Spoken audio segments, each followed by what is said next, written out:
السلام عليكم اخواني اخواتي، كي دايرين؟ لاباس عليكم؟ كنتمنى القاكم هذا الفيديو في احسن الاحوال وتكونوا ان شاء الله بصحه جيده.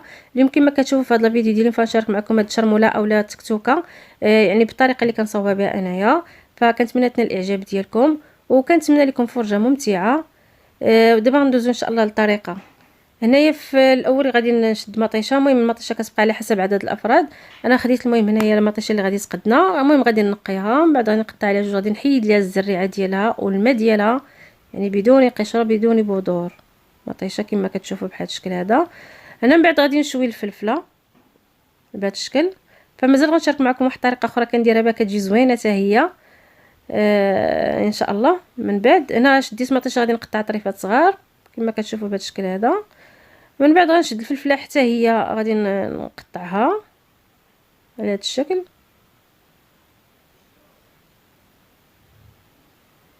انا من بعد غندير كلشي في كاسرونه، غنزيد عليهم واحد جوج دروس ديال الثومه،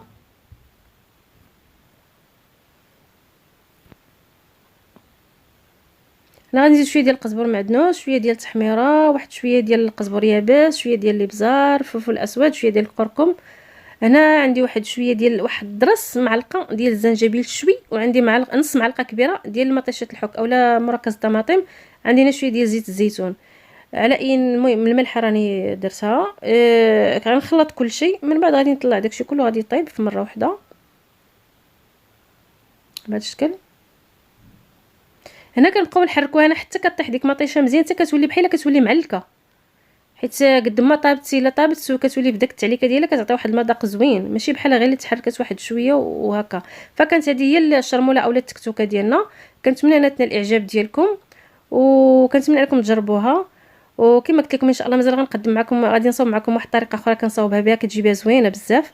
وهنا كنبغي نشكر جميع الاخوان والاخوات اللي من المغرب وخارج المغرب. ومهم كالعاده دائما كنتمنى لكم التوفيق، وثاني نقول لكم السلام عليكم حتى الفيديو اخر ان شاء الله.